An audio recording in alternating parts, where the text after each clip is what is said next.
All right, now, secured entrepreneurs. You know Miss Aurorah had to do this. We are kicking off our Legacy Wealth series. Yes. If this is your first time visiting the Secured Entrepreneur community, welcome, welcome, welcome. Because the entrepreneurs over here know that entrepreneurship is the way to legacy wealth. And just so you know, Miss Aurorah is on a mission to help 1 million entrepreneurs go from sole proprietor to CEO by 2030. It's that serious. And that's why I've got to talk about the Dumas family. Okay, these leather products, this bag, this most talked about and purchased Birkin bag. How did this thing get started? Okay, Thierry Hermes. And I could be mispronouncing that fine man's name. Don't come for Miss Aurorah. Thierry Hermes, he was a French businessman. He founded Hermes International and acquired the title as a fashion house designer. You know, he was born in 1801 in Krefeld, Germany. And at that time, that was part of Napoleon's empire. So that's how he earned his, French citizenship. Would it surprise you to know that the man became an orphan? This great man, his father Thierry Hermes originated from France, and his mother Agnès Cunin originated from Germany. Now he lost his family due to disease and war. He lost these people. I have no idea the exact disease that these people transitioned from, okay? But we do know that there were many diseases wiping out large populations of people back in the 1800s. So he eventually moved to Paris, and that was in 1821. The key takeaway for me here in that, and understanding that this man did suffer a hardship, a deep one, okay? And he had to uproot himself from where he was for many reasons. You lost your family. This is wartime. There's disease, okay? If this man who was an orphan and went through all that, he managed to answer the call on his life and have this type of legacy that we all see and enjoy today. I can't come up with a good excuse for myself not to do the same. I can't give anybody an excuse after that, okay? So Hermes, he originally established his business as a saddle company, and that was in 1837. He had a store, okay? He specialized in the horse harness making. He specialized in horse harness making. He was making horse harnesses, okay? And I want all of the secured entrepreneurs who do, make things by hand, because listen, he built his business on the strength of a stitch that could only be done by hand. Hello. People were falling out to get Mr. Hermes's saddles. He handmade these things. Hello. All right. He was so skilled with leather. They say he was so skilled, in fact, that his main clients in the 19th century were royal families. Some of his clients were the Parisian beau monde and European royalty, the Emperor Napoleon III himself, and his Empress Eugenie. Okay? The business soon went from harness and saddles to trunks, handbags, and zippers.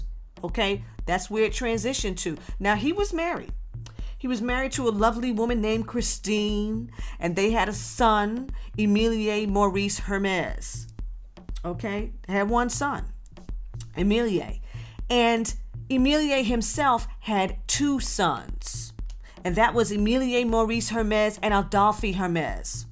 And they were heavily involved in the family business, so heavily involved that they ended up building this elite clientele all over Europe, North Africa, Russia, here in America, and Asia.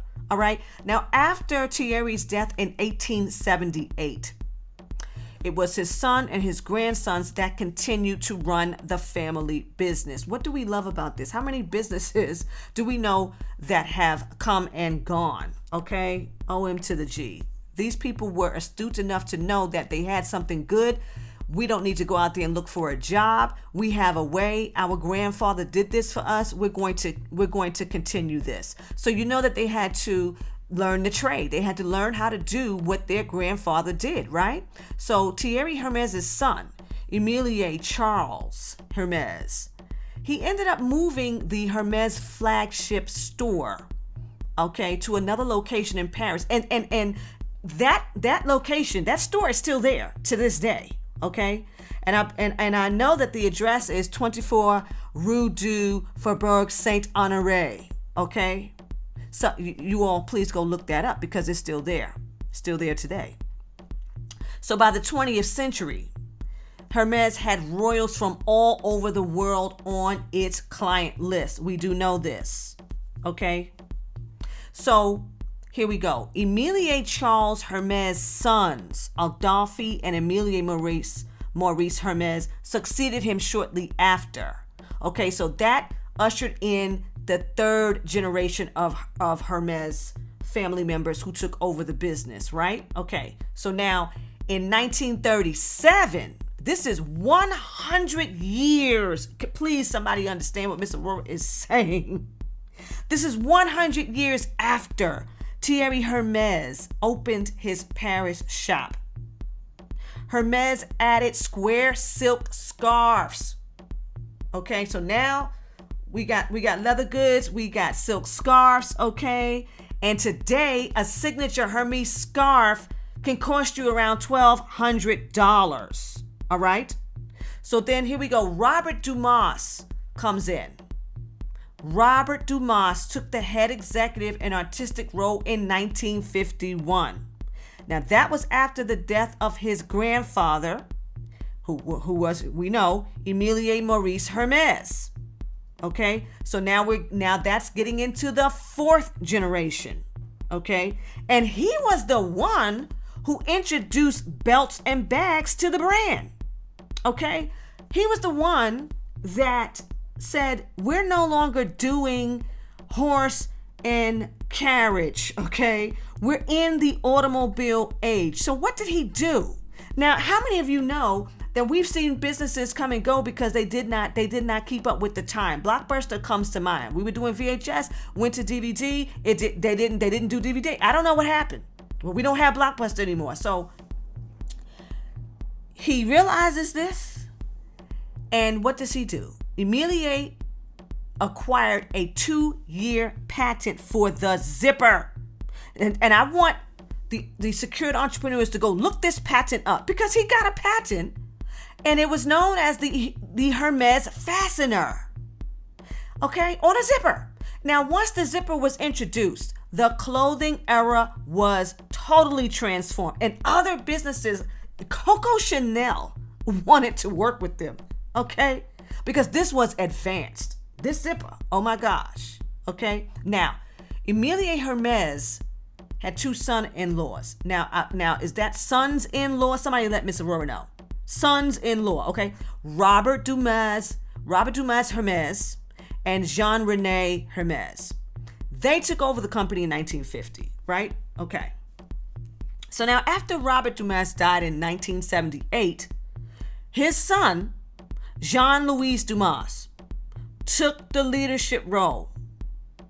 He kept that position for 3 decades, and he transformed the company's financials from extreme lows to over $1 billion. Now, it appears that Jean-Louis Dumas, he really was the one that was born into the family who had he had a lot of creativity. I mean, this gentleman was truly a genius because under his direction, in a 7-year period, this was back in the 80s, he saw sales grow from 82 million to 446.4 million. This is under Jean-Louis Dumas' direction.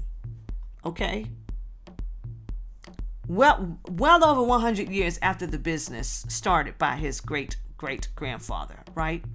So Jean-Louis Dumas not only diversified Hermes to include the clothing and the jewelry, but he was the one that steered the company towards global operations, all right?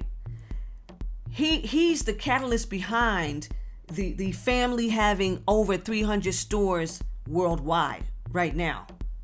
So now Now, he's the genius behind the Birkin bag, okay? So here we go. In 1984,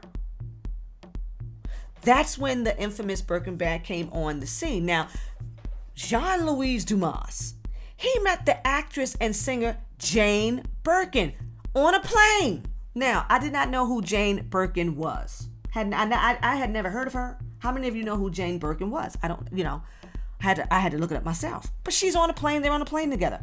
So he asked her about her distressed handbag. Obviously, he didn't think it was, fancy sexy, okay?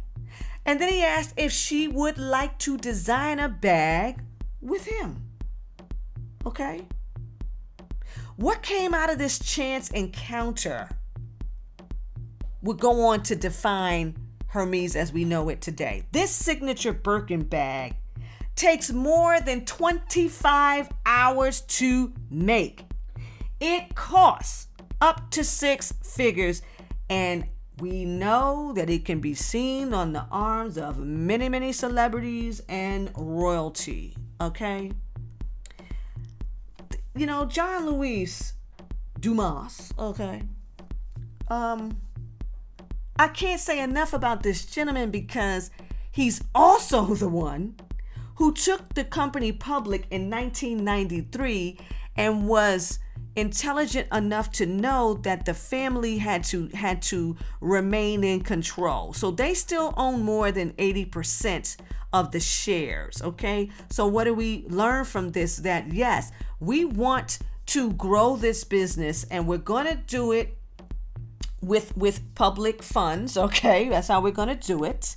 But we're going to remain in control because we want things done the way we have always done them, okay? And if you read anything about this company, they are big on perfection and excellence, okay? It is serious. And it always got me that we only hear about the men, okay? All of these men. I don't know what the women are doing, okay? It's very interesting because these men have wives. It's very interesting, right? Okay, so Jean-Louis Dumas, he also oversaw the opening of Hermes in Tokyo, in Greece, in South Korea, okay? We also know that he brought on Jean-Paul Gaultier as the creative director back in 2003, and he stayed until 2010, okay? And it wasn't until 2005 that Jean-Louis said that he was going to retire. This was after 30 years of doing all of what he did. And, he was the chairman and CEO, okay? And by 2006, he saw sales go over $2 billion. Now, he did transition in 2010. He was 72 years old. They never said what the cause of death was, but everyone knew that he did have Parkinson's disease, okay? So now after him, all right, we had his son. We have his son, Pierre Alexis Dumas. This is 6 generations, all right?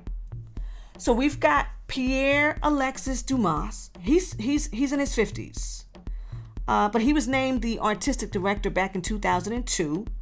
And then we've got Jean-Louis Dumas's nephew, who's Axel Dumas. He joined the company in 2003, and he was appointed the CEO in 2014. Okay?